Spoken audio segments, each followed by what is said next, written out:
한국산 파워팩이요? 농담하시는 겁니까? 카이로 국방부 회의실, 독일 방산 자문관의 목소리에는 조롱이 섞여 있었습니다. 그의 손가락이 테이블을 두드렸습니다. 회의실 에어컨이 돌아가고 있었지만 분위기는 냉랭했습니다.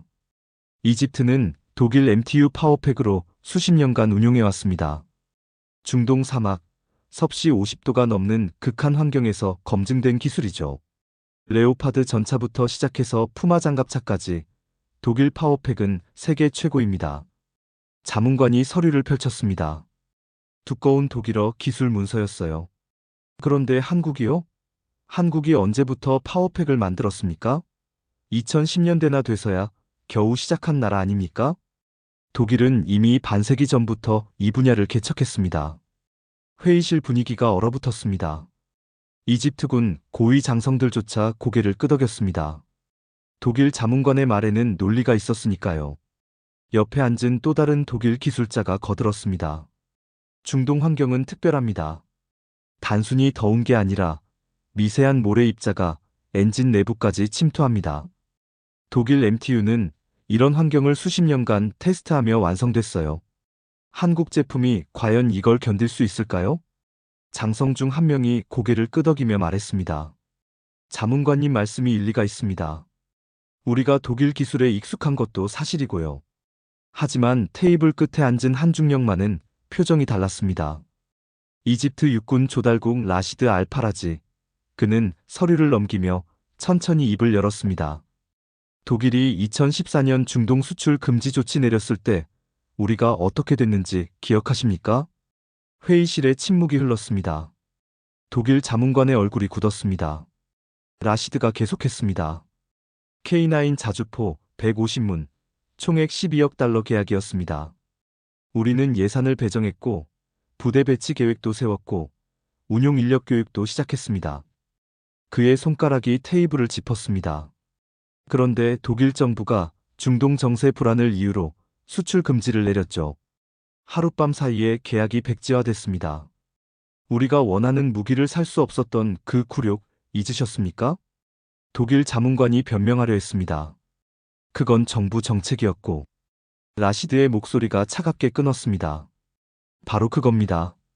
정책. 독일 정부의 정책 하나에 우리 국방력이 좌우됐습니다. 우리가 돈을 내고도 무기를 못 샀습니다. 그게 기술 종속의 현실이었어요. 회의실 분위기가 바뀌기 시작했습니다. 장성들의 표정이 진지해졌어요. 이번엔 다릅니다. 한국은 자체 파워팩으로 3200km 테스트를 제안했습니다. 포장도로, 비포장, 사막, 30도 경사, 모든 조건에서 말이죠. 실패하면? 계약 파기하면 그만입니다. 하지만 성공한다면? 독일 자문관이 코웃음을 쳤습니다. 3200km? 그 정도로는 부족합니다. 최소 5000km는 테스트해야. 라시드가 서류를 테이블에 내려놓으며 말했습니다. 성공한다면 이집트는 더 이상 독일 눈치를 보지 않아도 됩니다. 한국은 금수 조치 같은 거 하지 않습니다. 계약하면 끝까지 공급합니다. 한장성이 물었습니다. 중령, 자네는 한국 기술을 믿는 건가? 라시드가 고개를 끄덕였습니다. 각하, 저는 증명을 믿습니다. 말이 아니라 결과로 보여주겠다는 한국의 자세를 믿습니다. 지금 중동 방산 시장에 조용한 혁명이 시작되고 있었습니다. 한국이라는 이름 석자가 독일, 미국, 러시아를 긴장시키고 있었습니다. 과연 이 작은 아시아 국가가 중동 사막을 정복할 수 있을까요? 그 이야기 지금 시작합니다. 저는 이집트 육군 조달국 중령 라시드 알파라지입니다. 이 편지를 받을 당신은 제 오랜 친구죠. 서울에서 함께 공부했던 시절이 벌써 15년도 더 지났네요. 당신은 지금도 한국에 살고 있고 저는 카이로에서 군복을 입고 있습니다. 오늘 당신에게 이 편지를 쓰는 이유는 간단합니다. 제가 한국을, 당신의 나라를 완전히 다시 보게 됐거든요. 처음엔 믿지 않았어요. 솔직히 말하면 비웃기까지 했습니다. 한국이 독일 파워팩을 대체한다고? 국방부 회의실에서 그 보고를 받았을 때 저는 웃음이 나왔습니다. 한국 방산 기업 S&T 모티브가 자체 개발한 파워팩을 K9 자주포에 장착했다는 겁니다. 독일 MTU 파워팩 없이 말이죠. 제 옆에 앉았던 동료 파리드 소령이 속삭였습니다. 중령님, 이거 진짜 믿으세요? 한국이 독일 기술 따라잡았다고요? 독일이 얼마나 오래 이 분야를 해왔는데요. 저는 고개를 저었습니다. 글쎄, 겉모양만 비슷하게 만든 거 아닐까? 실전 테스트 해봐야 알겠지. 중동 사막은 실험실 환경이랑 완전히 다르니까. 하지만 한국 측은 자신만만했습니다. 3200km 실전 테스트를 제안했어요. 이집트 사막, 산악, 도로, 모든 조건에서 검증하겠다고 했습니다. 저는 그때 생각했죠. 좋아, 어디 한번 해보자. 어차피 고장나면 계약 취소하면 그만이니까. 사실 저는 내심 한국이 실패하길 바랐습니다. 독일 파워팩으로 계속 가는 게 안전하다고 생각했거든요. 익숙한 게 편한 법이잖아요. 테스트 시작 일주일 전 국방부에 한국 기술진이 도착했습니다. 저는 그들을 공항에서 맞이했어요. 김영호 부장이라는 사람이 팀을 이끌었습니다. 50대 초반쯤 돼 보이는 그는 악수하며 웃었습니다. 중령님 만나서 반갑습니다. 앞으로 몇 주간 함께하게 될 김영호입니다. 반갑습니다, 부장님. 먼 길 오시느라 수고하셨습니다. 공항에서 호텔로 가는 차 안에서 저는 슬쩍 떠봤습니다. 부장님, 솔직히 말씀해 주세요. 3200km 테스트, 정말 자신 있으십니까? 김 부장이 창밖을 보며 말했습니다. 중령님, 보이시죠? 저 사막이. 카이로 외곽에 황량한 모래 언덕이 펼쳐져 있었습니다. 저희는 저런 환경을 10년간 연구했습니다. 한국에서도 사막 테스트 시설을 만들어서 수천 시간 동안 실험했어요. 중동 모래 샘플도 가져다가 분석했고요. 저는 놀랐습니다. 중동 모래를요? 예. 사하라 사막, 아라비아 사막, 고비 사막, 모래 입자 크기와 성분이 다 다릅니다. 저희는 중동 지역 모래에 최적화된 필터 시스템을 개발했어요. 그의 말에는 진심이 담겨 있었습니다. 저는 그때 처음으로 생각했습니다. 어쩌면 이 사람들 진짜일지도 몰라. 테스트 시작 전날 밤, 저는 김 부장과 호텔 라운지에서 차를 마셨습니다. 그가 물었습니다. 중령님은 한국에 가보신 적 있으십니까? 예, 군사교육으로 1년간 있었습니다. 15년도 더 됐네요. 그때 한국이 어땠습니까? 저는 웃었습니다. 솔직히 놀랐어요. 전쟁 이후 그렇게 빨리 발전한 나라를 본 적이 없었거든요. 하지만 방사는, 글쎄요, 그때만 해도 한국 무기는 독일이나 미국 기술을 조립하는 수준이라고 생각했습니다. 김 부장이 고개를 끄덕였습니다. 맞습니다. 그때는 그랬죠. 하지만 지금은 다릅니다. 뭐가 바뀌었습니까? 독일 금수 조치요. 그게 우리를 바꿨습니다. 김 부장의 표정이 진지해졌습니다. 2014년 독일이 중동 수출 금지하면서 한국도 타격을 받았습니다. K9에 들어가는 파워팩을 독일에서 수입했거든요. 그래서 이집트 계약이 깨졌을 때 우리도 충격받았어요. 그래서요? 그래서 결심했습니다. 더 이상 남의 기술에 의존하지 않겠다고요. 정부가 8억 달러를 투자했고 100명이 넘는 엔지니어가 10년간 매달렸습니다. 저는 그의 눈을 봤습니다. 거짓말하는 눈이 아니었어요. 내일부터 함께 사막을 달리시죠, 중령님. 저희가 10년간 무엇을 했는지 보여드리겠습니다. 그날 밤 저는 잠을 설쳤어요. 묘한 긴장감이 있었거든요. 다음 날 아침 6시 카이로 외곽 테스트장에 도착했습니다. 해가 막 떠오르고 있었어요. K9 자주포가 대기하고 있었습니다. 햇살을 받아 반짝이는 포탑이 위압적이었습니다. 저는 K9 주위를 천천히 걸으며 살펴봤습니다. 45톤급 차체, 52구경, 155mm 곡사포, 겉으로 보기엔 독일 파워팩 버전과 다를 게 없었어요. 진짜 속은 다른 건가? 김 부장이 다가와 엔진룸을 열어 보여줬습니다. S&T 파워팩이 자리 잡고 있었습니다. 1400마력급 디젤 엔진과 자동 변속기가 하나의 모듈로 결합돼 있었죠. 독일 MTU는 1500마력입니다. 저희는 1400마력으로 설계했어요. 저는 의아했습니다. 출력이 더 낮은데 괜찮습니까? 출력은 살짝 낮지만 신뢰성과 정비성은 오히려 높습니다. 엔진 수명도 독일보다 3,000시간 더 깁니다. 한국 기술자 한 명이 엔진룸을 가리키며 설명했습니다. 여기 보시면 모듈형 설계입니다.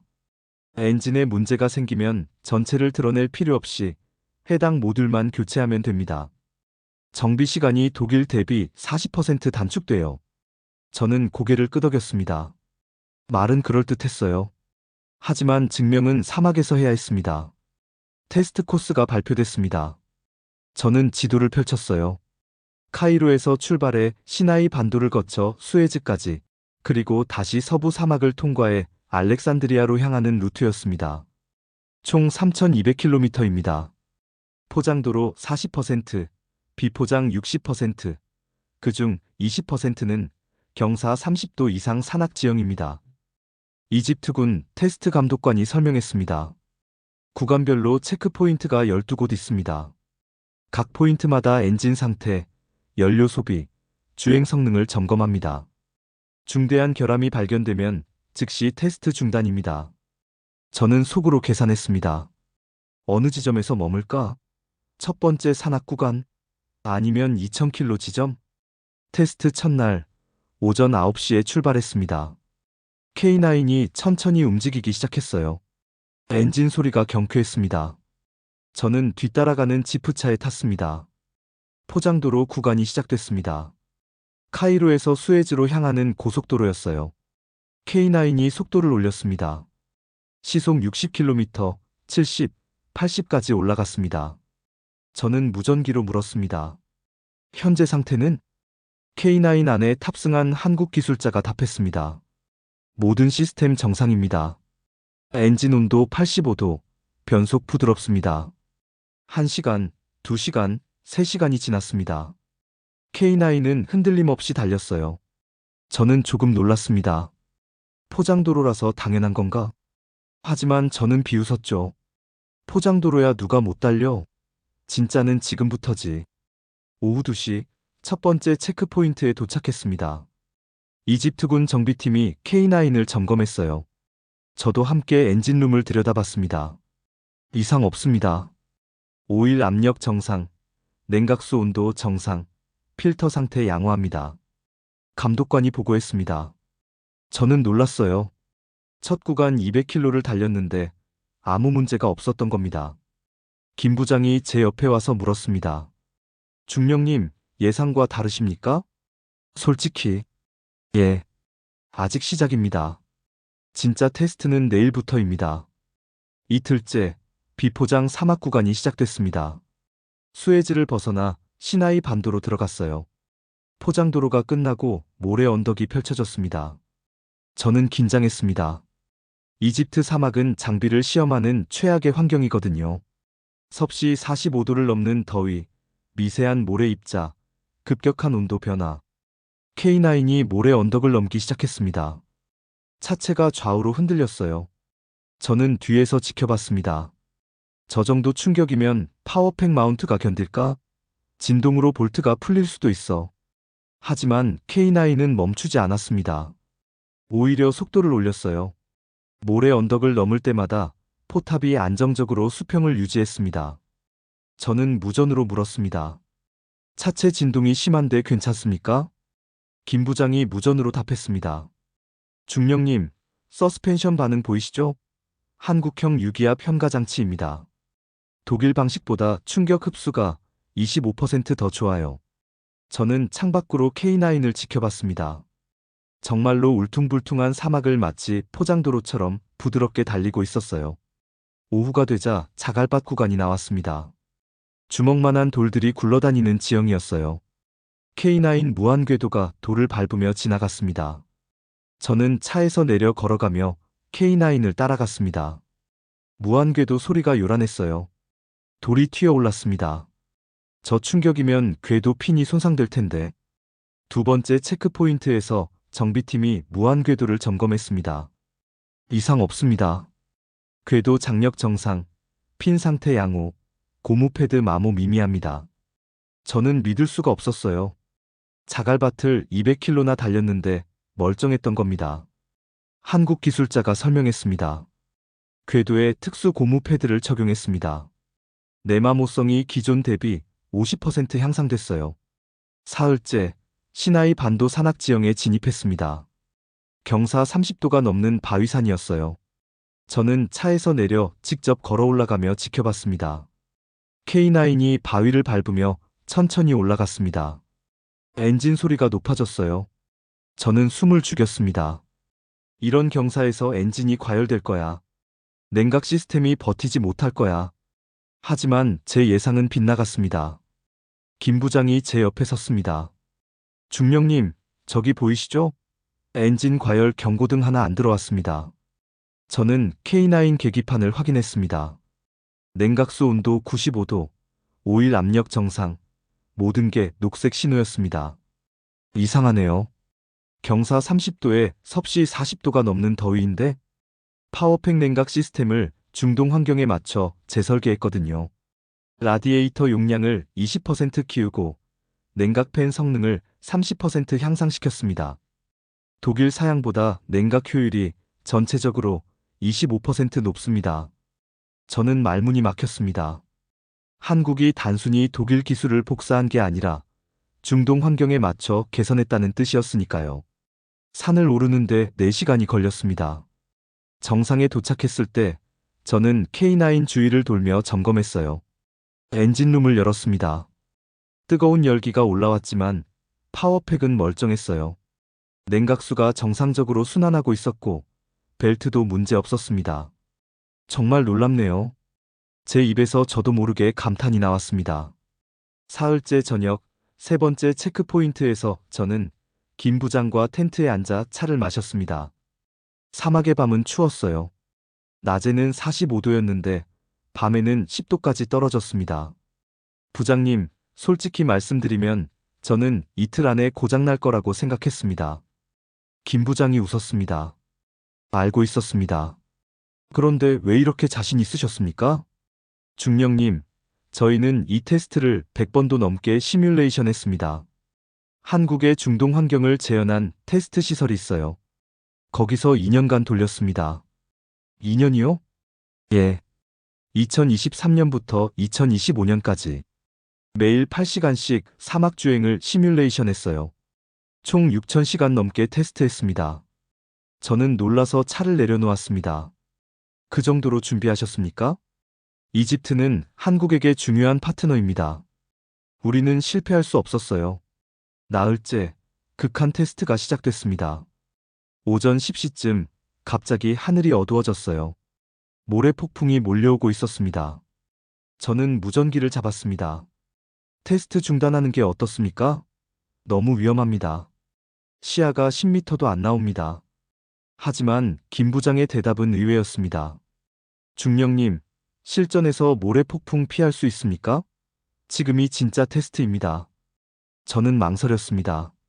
하지만 김 부장의 눈빛을 보니 확신이 있었어요. 알겠습니다. 계속 진행하시죠. 모래 폭풍이 몰아쳤습니다. 바람이 시속 80km를 넘었어요. 모래 입자가 얼굴을 때렸습니다. 저는 지프차 안에서 K9을 지켜봤습니다. K9은 멈추지 않았습니다. 천천히 하지만 꾸준히 전진했어요. 헤드라이트 불빛만 어렴풋이 보였습니다. 2시간 뒤 폭풍이 지나갔습니다. 저는 차에서 내려 K9에게 달려갔어요. 차체가 모래로 뒤덮여 있었습니다. 엔진은 어떻습니까? 한국 기술자가 엔진룸을 열었습니다. 저는 숨을 죽였어요. 모래가 엔진 안까지 들어갔을 거라고 생각했거든요. 하지만 엔진룸은 깨끗했습니다. 에어 필터가 모래를 완벽하게 차단했어요. 어떻게 이게 가능하죠? 한국 기술자가 필터를 가리키며 설명했습니다. 다층 필터 시스템입니다. 첫 번째 층에서 큰 입자를 걸러내고 두 번째 층에서 미세 입자를 차단합니다. 중동 사막 폭풍 데이터를 분석해서 설계했어요. 저는 필터를 자세히 봤습니다. 표면에 모래가 쌓여 있었지만 내부는 깨끗했어요. 필터 교체 주기는 어떻게 됩니까? 독일 필터는 1000km마다 교체해야 합니다. 저희 필터는 2000km까지 버팁니다. 저는 그때 깨달았습니다. 한국이 그냥 만든 게 아니라 중동 환경을 철저히 연구했다는 걸요.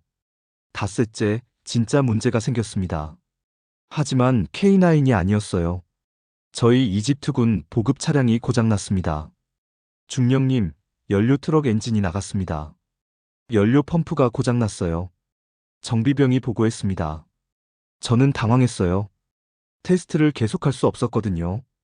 본부에 연락해서 예비 트럭을 보내달라고 하세요. 최소 이틀은 걸립니다, 중령님. 저는 무전기를 들었습니다.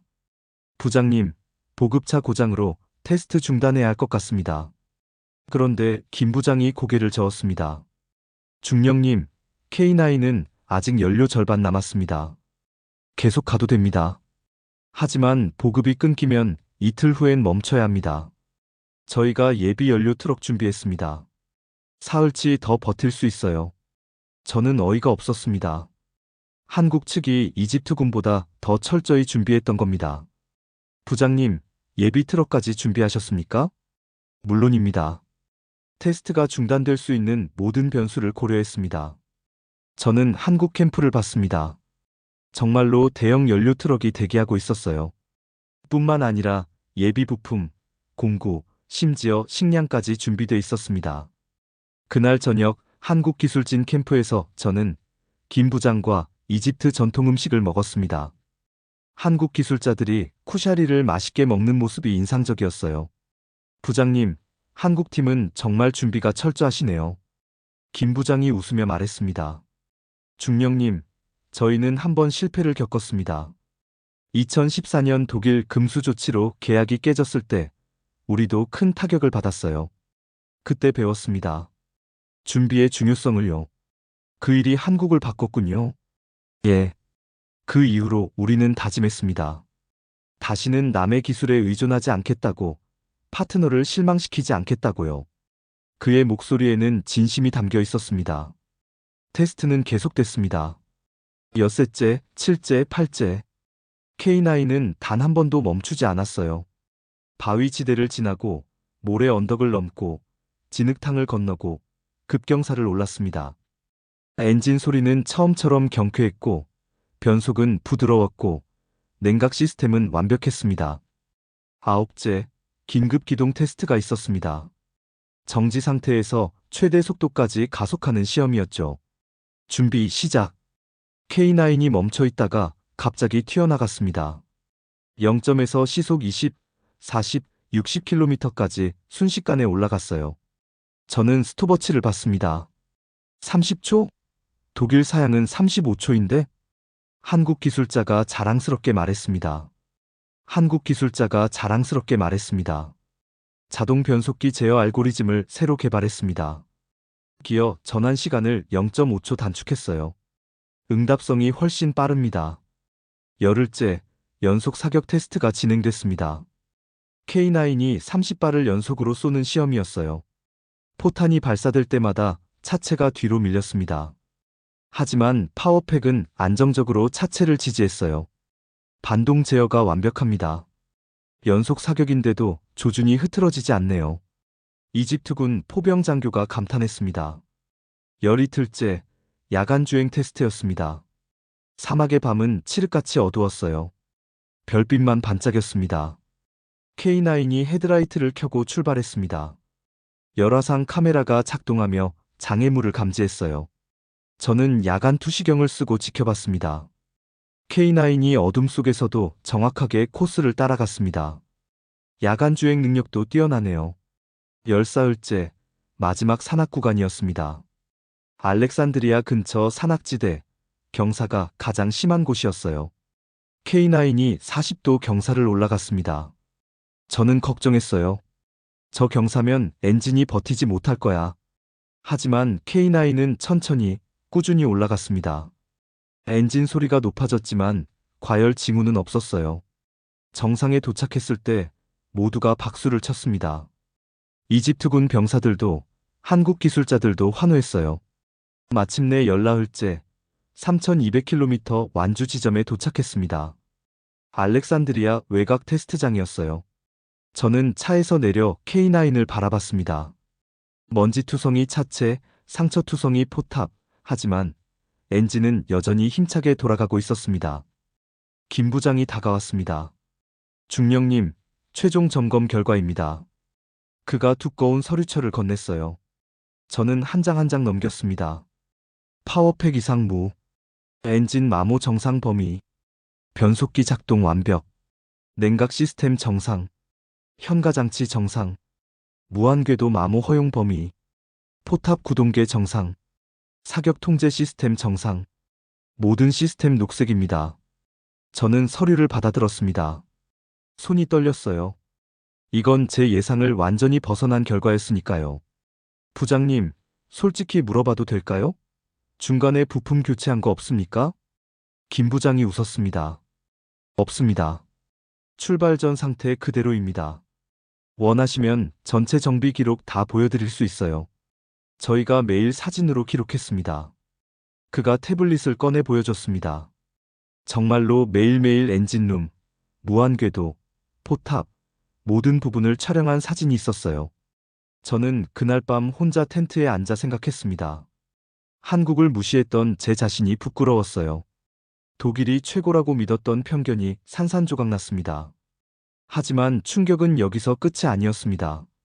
한 달 뒤 국방부 회의실에서 저는 독일 금수조치 관련 과거 보고서를 다시 펼쳤습니다. 2014년 파일이었어요. 먼지 쌓인 서류를 펼치니 당시 기억이 생생하게 떠올랐습니다. 중동 정세 불안을 이유로 독일 정부가 무기 수출을 중단했던 그때였습니다. 당시 이집트는 K9 150문을 도입하기로 계약했었어요. 총액 12억 달러 규모였습니다. 우리는 예산을 배정했고 부대 배치 계획도 세웠고 운용 인력 교육도 시작했습니다. 저는 그때 대위였습니다. 조달 실무를 담당했었죠. 독일 대사관을 수없이 찾아갔어요. 첫 번째 방문 때 독일 무관이 말했습니다. 대위님, 저희도 어쩔 수 없습니다. 정부 방침입니다. 하지만 계약서에 서명했지 않습니까?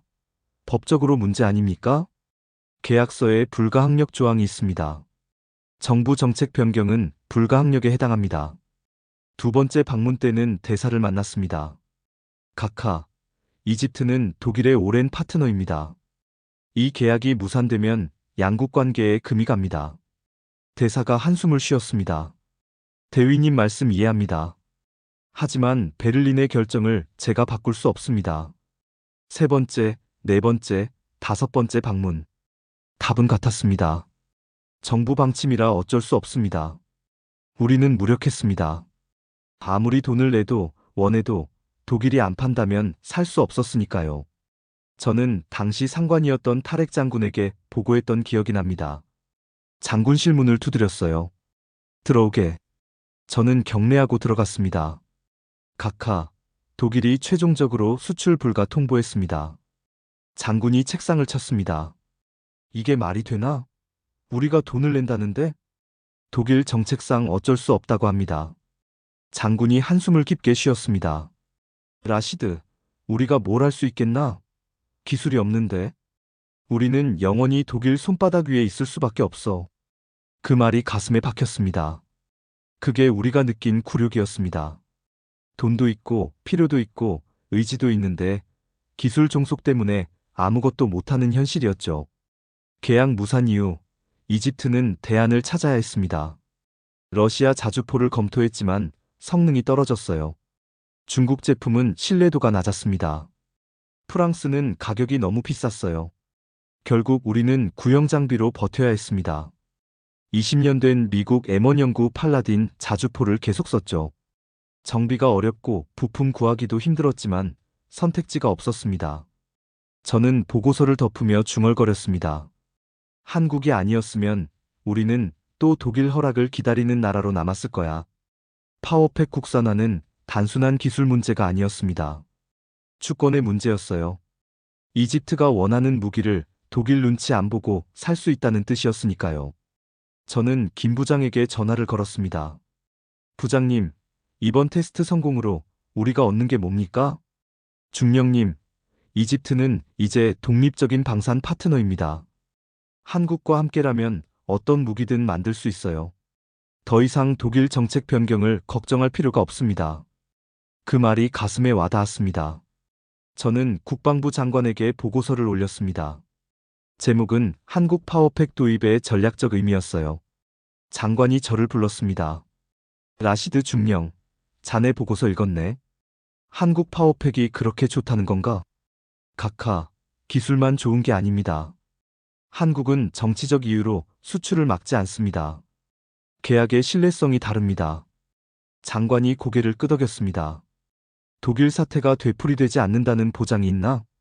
한국과는 장기 파트너십을 맺을 수 있습니다.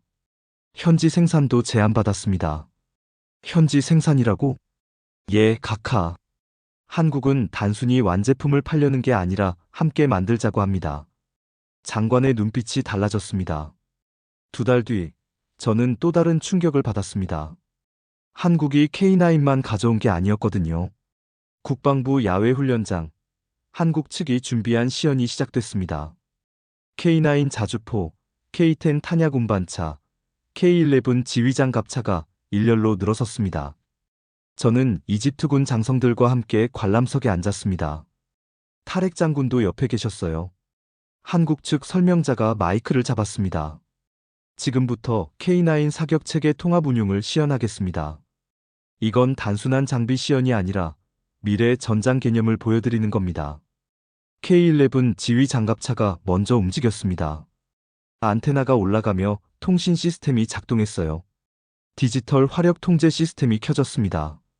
지휘 장갑차 안에서 명령이 떨어졌습니다. 표적 정보가 무선으로 전송됐어요. 3초 뒤, 산문의 K9 포구가 동시에 목표를 향했습니다. 저건 자동 조준입니까? 타렉 장군이 물었습니다. 한국 측 설명자가 답했습니다. 예, 각하. 디지털 화력 통제 시스템이 표적 정보를 분석하고 각 K9에 최적 사격 데이터를 전송합니다. 레이저 거리 측정기가 작동했습니다. 표적까지 거리가 계산됐어요. 탄도 컴퓨터가 발사각을 산출했습니다. 바람, 온도, 습도까지 고려했죠. 모든 과정이 자동이었습니다. 동시에 K10 탄약 운반차가 움직였습니다. 첫 번째 K9 옆으로 붙었어요. 자동 탄약 공급 장치가 작동했습니다.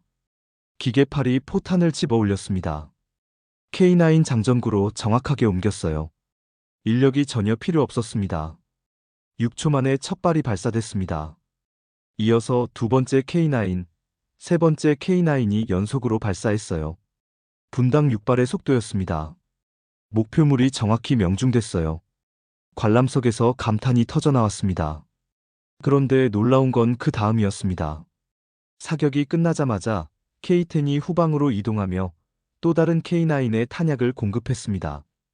K11은 실시간으로 사격 데이터를 분석하며 다음 타겟을 지정했어요. 명중률, 소요 시간, 탄약 소비량이 화면에 표시됐습니다. 산문의 K9이 동시에 다른 목표물을 공격했습니다. 각자 다른 거리, 다른 각도였지만 모두 명중했어요. 전체 과정이 5분도 안 걸렸습니다. 타렉 장군이 제게 물었습니다. 라시드, 저게 무슨 의미인지 설명해보게. 저는 일어나 설명했습니다. 각하, 저건 네트워크 중심 전투 체계입니다. K9, K10, K11이 하나의 시스템으로 연결돼 있습니다. 그래서 기존 방식은 각 자주포가 독립적으로 움직였습니다. 탄약 보급도 수동이었고 표적 지정도 각자 했죠. 하지만 한국 시스템은 중앙 통제로 모든 걸 조율합니다. 전투 효율이 얼마나 올라가나? 최소 3배 이상입니다. 사격 준비 시간이 단축되고 탄약 보급이 자동화되고 명중률도 높아집니다. 장군이 고개를 끄덕였습니다. 한국은 장비가 아니라 전쟁 방식을 바꾸려는 거로군. 시연이 끝나고 한국 측이 추가 설명을 했습니다. 이집트가 K9을 도입하시면 K10과 K11도 함께 제공합니다. 이건 패키지입니다. 한 장성이 물었습니다. 가격은 어떻게 됩니까? 따로따로 사는 것보다 비싸지 않습니까? 오히려 저렴합니다. K9 백문 기준으로 독일 자주포만 단독 도입하는 것과 총액이 비슷합니다. 하지만 전투력은 비교가 안 됩니다. 저는 계산기를 두드렸습니다. 정말 말이 됐어요. 오히려 가성비가 좋았습니다. 시연 후 저는 김 부장을 따로 불렀습니다. 훈련장 한쪽에서 조용히 이야기를 나눴어요. 부장님, 이집트가 K9만 도입하면 K10, K11은 어떻게 됩니까? 패키지로 제안드립니다. K9 100문 도입하시면 K10 50대, K11 20대를 함께 공급합니다. 정비는요? 부품 수급은요? 우리 정비병들이 새 시스템을 배워야 하는데. 이집트 현지에 생산 공장을 짓겠습니다. 저는 귀를 의심했습니다. 현지 공장이요? 김 부장이 태블릿을 꺼내 보여줬습니다. 공장 설계도가 나왔어요. 예. K9, K10, K11 모두 이집트에서 조립 생산합니다. 파워팩 생산 라인도 들어옵니다. 부품도 현지 협력사와 함께 만들고요. 저는 숨이 막혔습니다. 이건 단순한 무기 판매가 아니었어요. 한국이 이집트를 중동방산 허브로 만들겠다는 전략이었습니다. 부장님, 그럼 우리가 만든 K9을 다른 나라에 팔 수도 있습니까? 김 부장이 고개를 끄덕였습니다. 물론입니다. 이집트가 생산한 K9을 아프리카, 중동 국가에 재수출할 수 있어요. 한국은 핵심 기술을 제공하고 이집트는 지역 생산 거점이 되는 겁니다. 그럼 이집트가 생산하면 한국은 손해 아닙니까? 아닙니다. 우리는 기술 로열티를 받고 핵심 부품은 계속 한국에서 공급합니다. 윈윈입니다. 저는 그 말에 감동받았습니다. 한국은 독점하려 하지 않고 함께 성장하려 했어요. 저는 그날 밤 국방부 장관에게 보고서를 올렸습니다. 제목은 이거였어요. 한국 K방산 도입이 이집트 국방 산업에 미치는 전략적 영향. 보고서에는 이렇게 썼습니다. 한국 K9 도입은 단순한 무기 구매가 아닙니다. 이집트 방산 산업의 패러다임 전환입니다. 현지 생산을 통해 이집트는 중동 방산 허브로 도약할 수 있습니다. 독일, 프랑스에 의존하던 구조를 벗어나 독자적 방산 생태계를 구축할 기회입니다.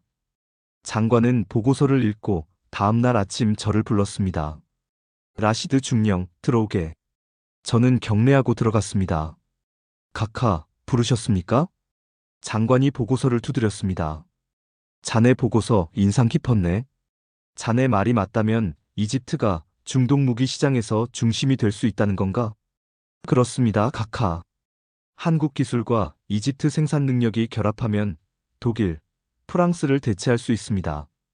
우리가 만든 K9을 사우디, UAE, 요르단에 팔 수 있습니다. 하지만 리스크도 있지 않나?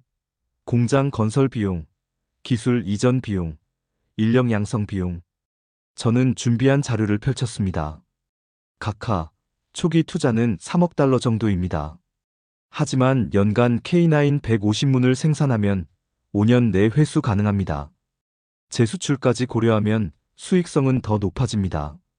장관이 고민하는 표정이었습니다. 중령, 솔직히 말하게.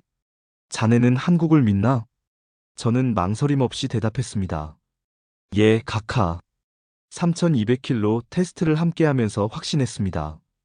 한국은 약속을 지키는 나라입니다. 장관이 결단을 내렸습니다. 좋아, 현지 공장 건설 협상 진행하게. 자네가 책임자야. 실패하면 자네 책임이고 성공하면 자네 공이야. 저는 경례했습니다. 가슴이 뛰었어요. 석 달 뒤 카이로 외곽 공장 예정지에 한국 기술진이 도착했습니다. 건설팀, 설계팀, 생산관리팀까지 총 50명이 왔어요. 저는 현장을 매일 방문했습니다. 공장 부지는 카이로에서 50km 떨어진 곳이었어요. 넓은 사막 한가운데였습니다. 첫 회의에서 한국 건설팀 이철수 팀장이 도면을 펼쳐 보였습니다. 중령님, 이게 최종 설계입니다. 도면은 놀라울 정도로 상세했습니다. K9 조립 라인, 파워팩 생산 라인, 포탑 제작 라인, 전자 시스템 조립 라인 모두 포함되어 있었어요. 공장 규모가 어느 정도입니까? 부지 면적 10만 평방미터입니다. 건물 연면적은 5만 평방미터고요. 저는 숫자를 들으니 실감이 났습니다. 생산 능력은요? 연간 K9 150문 생산 가능합니다. 풀가동하면 200문까지 올릴 수 있고요. K10은 연간 100대, K11은 50대 생산 계획입니다. 저는 도면을 손으로 짚었습니다. 이 공장이 완성되면 이집트 방산 역사가 바뀝니다. 이 팀장이 고개를 끄덕였습니다. 맞습니다. 중동에서 가장 큰 자주포 생산 기지가 될 겁니다. 건설 기간은요? 2년 예정입니다. 2025년 말 완공 목표입니다. 공사는 빠르게 진행됐어요. 한국 건설사가 장비를 들여왔습니다. 굴삭기, 크레인, 믹서 트럭이 줄지어 도착했어요. 이집트 노동자 200명이 고용됐습니다. 한국 기술자들이 그들을 교육했어요. 저는 공사 현장을 매주 방문했습니다. 어느 날 흥미로운 장면을 봤어요. 한 한국 기술자가 이집트 청년에게 용접을 가르치고 있었습니다. 청년의 이름은 아흐메드, 25살이었어요. 여기 용접 각도가 45도가 돼야 해요. 너무 세우면 침투가 약해집니다. 한국 기술자가 시범을 보였습니다. 아흐메드가 따라했어요. 서툴렀지만 진지했습니다. 좋아요, 그렇게 하면 됩니다. 연습하면 잘할 수 있어요. 한국 기술자가 격려했습니다. 저는 그 모습을 보며 생각했습니다. 한국은 정말 다르구나. 독일 기술자들은 자기들끼리만 일했는데 한국은 우리를 가르치잖아. 다른 구역에서는 또 다른 한국 기술자가 이집트 청년들에게 CNC 공작 기계 사용법을 가르쳤습니다. 이 버튼을 누르면 자동으로 가공이 시작됩니다. 정밀도는 0.01mm까지 가능해요. 청년들이 신기한 듯 지켜봤습니다. 저는 한국 기술자에게 물었습니다. 왜 이렇게 자세히 가르치십니까? 기술이 유출되는 거 걱정 안 하세요? 기술자가 웃었습니다. 중령님, 기술은 나누면 더 발전합니다. 이집트 친구들이 잘해야 우리도 좋은 파트너를 얻는 거죠. 그 말이 인상 깊었습니다. 공사가 진행되는 동안 저는 한국 팀과 매주 회의를 했습니다. 진행 상황을 점검하고 문제를 해결하고 다음 단계를 계획했어요. 어느 회의에서 이 팀장이 말했습니다. 중령님, 공장 완공 후 운영 계획도 세워야 합니다. 이집트 측에서 공장장을 임명해야 하고 생산 관리자, 품질 관리자도 필요합니다. 인력은 어떻게 충원합니까? 한국에서 6개월간 교육 프로그램을 운영합니다. 이집트 청년 100명을 선발해서 한국 공장에서 실습시키고 돌아와서 현지 공장을 운영하는 겁니다. 저는 놀랐습니다. 100명을 한국으로 보낸다고요? 예.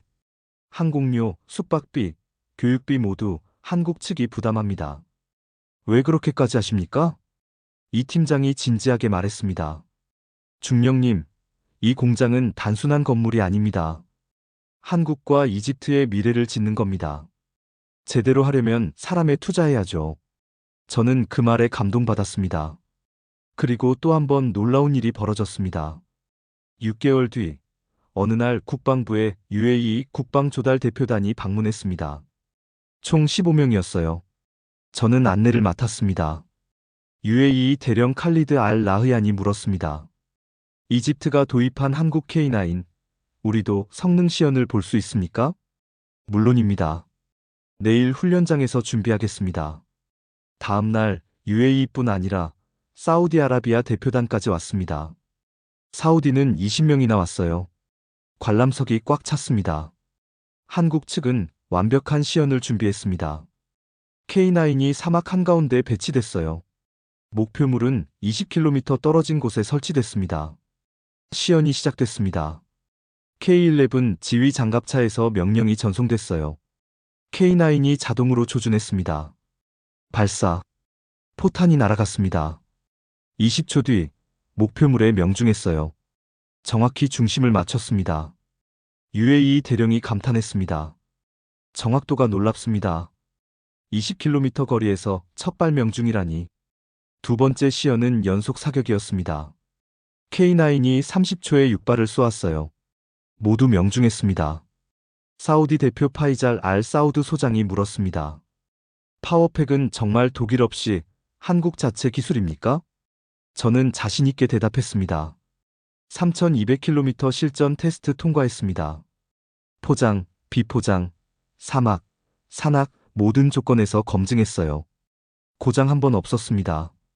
소장이 놀라는 표정이었습니다. 3,200km? 그 정도면 충분히 신뢰할 만하군요. 세 번째 시연은 야간 사격이었습니다. 해가 지고 어둠이 내렸어요. K9이 열화상 카메라로 목표를 탐지하고 정확히 타격했습니다. UAE와 사우디 대표단은 서로 눈빛을 교환했습니다. 저는 알 수 있었어요. 그들도 도입을 고려하고 있다는 걸.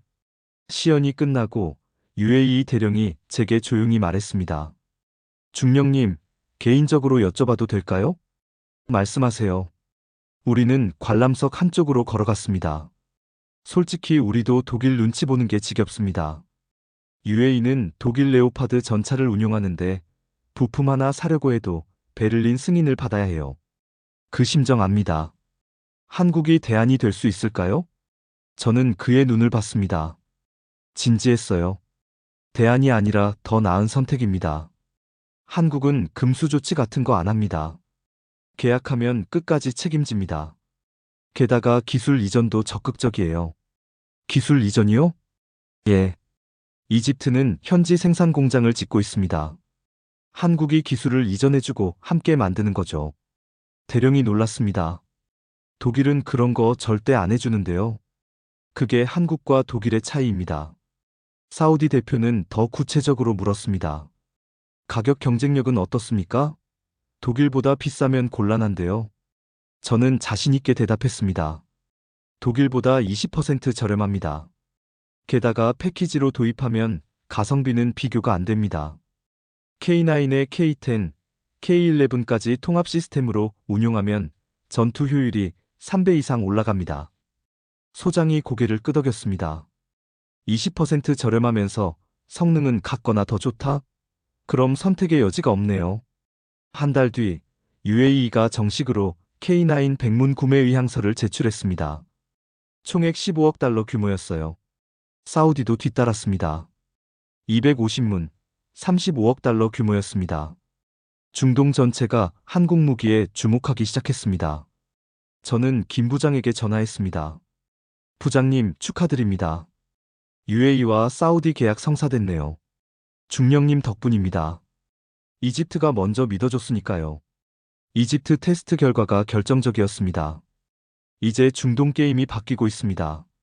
한국이 중심에 있어요. 중령님이 처음 저희를 믿어주셨지 않습니까? 감사합니다. 하지만 놀라운 건 또 있었습니다. 8개월 뒤, 저는 유럽 출장을 갔습니다. 폴란드 국방부 초청이었어요. 바르샤바에 도착해서 국방부 건물에 들어갔습니다. 회의실에서 폴란드 국방부 마렉 코알스키 차관이 저를 맞이했습니다. 중령님, 멀리서 오시느라 수고하셨습니다. 초청해 주셔서 감사합니다, 차관님. 우리는 회의 테이블에 앉았습니다. 차관이 서류를 펼쳤어요. 중령님, 이집트가 생산하는 K9을 유럽에도 수출할 계획 있습니까? 저는 놀랐습니다. 유럽에요? 폴란드가 왜 이집트산 K9을 구매하려 하십니까? 차관이 설명했습니다. 한국이 직접 수출하는 것보다 이집트 경유가 물류비가 싸거든요. 지중해를 거쳐 발트해로 오면 한국에서 직접 오는 것보다 2주일 빨라요. 게다가 이집트는 유럽과 FTA가 있어서 관세도 낮습니다. 저는 깨달았습니다. 이집트 공장이 단순히 중동만을 위한 게 아니었어요. 유럽 진출의 관문이기도 했던 겁니다. 그럼 폴란드는 얼마나 필요하십니까? 우선 50문 정도 검토 중입니다. 러시아 위협이 커지고 있어서 자주포 증강이 시급합니다. 독일 제품은 고려 안 하십니까? 차관이 쓴웃음을 지었습니다. 독일은 납기가 너무 깁니다. 3년은 기다려야 해요. 하지만 이집트 공장에서 생산하면 1년 안에 받을 수 있다고 들었습니다. 맞습니다. 우리 공장은 내년 말 완공 예정이니까 2026년부터 공급 가능합니다. 차관이 고개를 끄덕였습니다. 가격은 어떻게 됩니까? 한국 본사 수출가보다 10% 저렴합니다. 이집트 생산이라 인건비가 낮거든요. 그럼 품질은 보장됩니까? 한국 기술진이 품질 관리합니다. 핵심 부품은 한국에서 공급하고요. 품질은 한국 본사 생산과 동일합니다. 차관이 만족스러운 표정이었습니다. 좋습니다. 정식 제안서 보내주시면 검토하겠습니다. 저는 카이로로 돌아와 즉시 보고했습니다. 국방부는 물론이고 산업부, 외교부까지 움직였어요. 이집트 생산 K9의 유럽 수출, 이건 국가적 프로젝트가 됐습니다. 대통령까지 관심을 보였습니다. 대통령실에 보고하러 갔을 때 대통령이 말했습니다. 이집트가 중동과 유럽을 잇는 방산 허브가 되는 건가? 그렇습니다, 카카. 한국 기술과 이집트 생산 능력, 그리고 지리적 이점이 결합하면 큰 시장을 만들 수 있습니다. 좋아, 정부 차원에서 지원하겠네. 이건 이집트 경제에도 큰 도움이 될 거야. 한국은 기술을, 이집트는 생산과 물류를, 유럽은 시장을 제공하는 삼각구도가 만들어졌습니다. 저는 그 중심에서 조율했어요. 그리고 이 모든 게 가능했던 이유는 중동 정세 때문이었습니다. 2023년 4월 수단 내전이 격화됐습니다. 이집트 국경 바로 옆이었어요. 수단 정규군과 준군사 조직 RSF가 충돌했습니다. 카이로는 긴장했습니다. 난민이 국경으로 몰려왔어요. 우리 군은 국경 방어를 강화해야 했습니다. 국방부 긴급회의가 소집됐습니다. 저도 참석했어요. 장관이 말했습니다.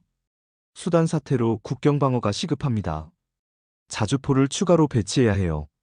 한장성이 물었습니다. 예산은 확보됐습니까? 대통령이 긴급 예산 승인했습니다. K9을 즉각 추가 도입합니다. 저에게 지시가 떨어졌습니다. 라시드 중령, 한국과 긴급 협상하게. 얼마나 빨리 받을 수 있나? 저는 즉시 김 부장에게 전화했습니다. 부장님, 긴급 상황입니다. K9 200문을 최대한 빨리 공급받을 수 있습니까? 200문이요? 수량이 많은데요. 수단 사태 때문입니다. 국경 방어가 시급해요. 김 부장이 잠시 침묵했습니다. 그리고 말했습니다. 3개월 안에 100문 공급 가능합니다. 나머지 100문은 6개월 안에 보내드리겠습니다. 그렇게 빨리요? 한국 공장을 풀가동하겠습니다. 3교대로 돌리면 가능해요. 결국 계약이 체결됐습니다. 기존 500문에서 700문으로 증강하기로 했어요. 주문이 쏟아졌습니다. 한국은 물론이고 이집트 현지 공장도 건설을 서둘렀어요. 같은 시기 이스라엘과 하마스 분쟁도 재점화됐습니다. 가자지구에서 전투가 벌어졌어요. 중동 전역이 불안했습니다. 그런데 아이러니하게도 이게 한국 방산에는 기회였습니다. 사우디가 K9 추가 주문을 했어요. 300문에서 500문으로 늘렸습니다. UAE는 200문을 추가했어요. 요르단은 100문, 오만은 50문을 긴급 주문했습니다. 중동 국가들이 앞다투어 한국 무기를 샀어요. 저는 김 부장에게 전화했습니다. 부장님, 이거 감당 가능합니까? 주문이 너무 많은데요. 중동 전체가 K9을 사려고 합니다. 이집트 공장 완공을 앞당기겠습니다. 2025년 말 목표였는데 6개월 당기겠습니다. 그게 가능합니까? 한국에서 추가 인력을 보내겠습니다. 공기 단축하면 됩니다. 한국 본사는요? 지금 풀가동 중입니다. 3교대 돌리고 있어요. 주말도 없습니다. 저는 혀를 내둘렀습니다. 한국이 위기 상황에서도 정확히 기회를 잡아 움직이고 있었으니까요. 그리고 정말 믿을 수 없는 소식이 들려왔습니다. 2025년 2월 인도 국방부가 한국과 전차 엔진 공동 개발 협약을 체결했다는 뉴스였습니다. 저는 아침에 일어나 뉴스를 보다가 깜짝 놀랐어요. 인도까지? 한국이 아시아 전체를 흔들고 있잖아. 기사를 자세히 읽었습니다. 한국 S&T 모티브와 인도 국영 방산 기업 BML이 1500마력급 전차 엔진 공동 개발 협약 체결. 향후 5년간 8억 달러 투자. 인도 아준 전차 차기 모델의 탑재 예정. 함정용 가스터빈 엔진 공동 연구도 추진. 저는 즉시 김 부장에게 전화했습니다. 부장님, 축하드립니다. 인도까지 뚫으셨네요. 중령님, 감사합니다. 사실 이집트 덕분입니다. 우리 덕분이요? 예. 이집트 3200킬로 테스트 결과를 인도에 보여줬어요. 그걸 보고 인도가 믿어준 겁니다. 이집트가 첫 성공 사례였습니다. 저는 가슴이 벅찼습니다. 이집트의 선택이 아시아 전체로 퍼져나가고 있었어요. 부장님, 인도는 인구 14억 나라입니다. 시장이 어마어마하죠. 맞습니다. 인도는 전차 2,000대를 운용합니다. 모두 파워팩 교체 시기가 왔어요. 우리가 인도 시장을 잡으면 중동보다 더 큰 시장입니다. 한국은 이제 단순한 무기 수출국이 아닙니다. 전 세계 군사기술 표준을 만드는 나라예요. 김 부장이 웃었습니다. 중령님이 처음 저희를 믿어주셨지 않습니까? 그게 시작이었습니다. 저는 그날 밤 오래 생각했습니다. 처음 한국 파워팩 얘기를 들었을 때 비웃었던 제 자신이 떠올랐어요. 독일만 최고라고 믿었던 편견, 한국을 무시했던 오만함. 하지만 이제는 달랐습니다. 한국이 없으면 이집트의 미래를 그릴 수 없게 됐어요. 그래서 친구, 당신에게 이 편지를 씁니다. 오늘 저는 카이로 외곽 한국방산 공장 준공식에 참석했습니다. 2025년 6월 15일 역사적인 날이었어요. 공장 입구에 태극기와 이집트 국기가 나란히 걸려 있었습니다.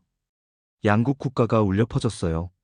한국 기술자들과 이집트 노동자들이 함께 박수쳤습니다. 준공식에는 이집트 국방부 장관, 산업부 장관, 한국 대사가 참석했습니다. 한국에서는 S&T 모티브 회장도 왔어요. 공장장 김영호 부장이 연설했습니다.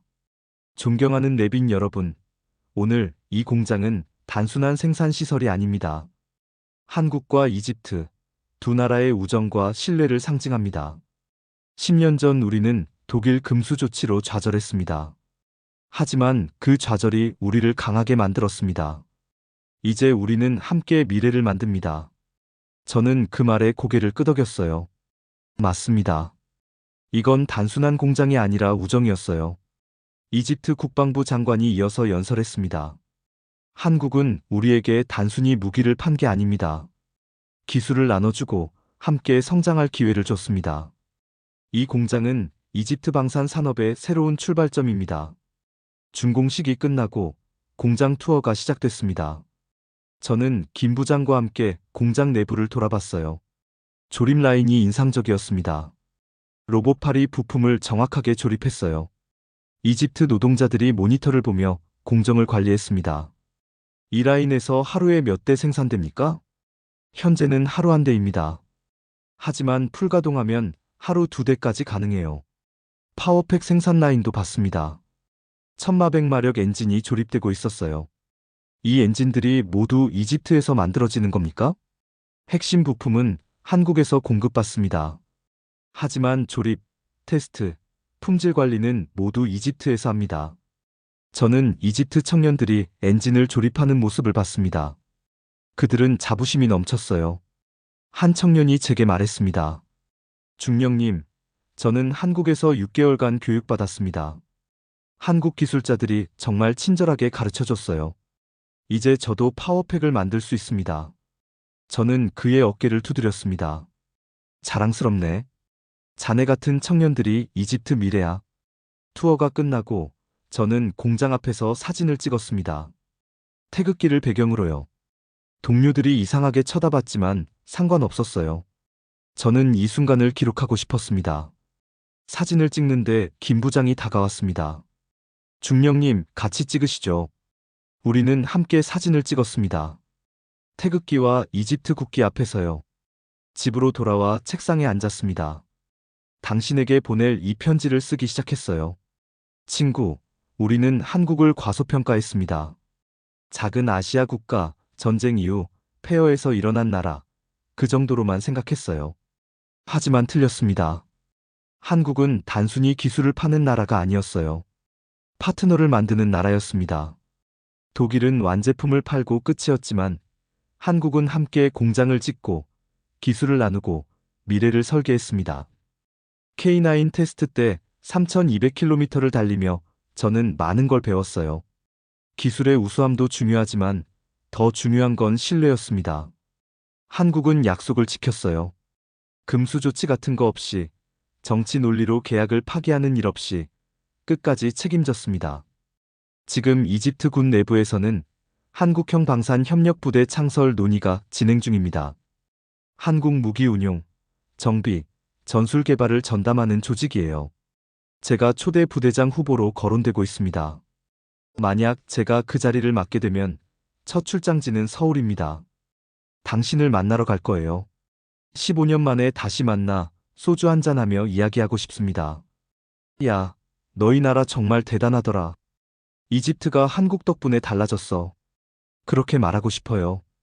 친구, 이 편지를 읽는 당신에게 부탁이 있습니다. 한국 사람들에게 전해주세요. 이집트가, 중동이, 세계가 한국을 주목하고 있다고요. K9 함대가 아니라 한국의 철학과 자세를 배우고 싶어 한다고요.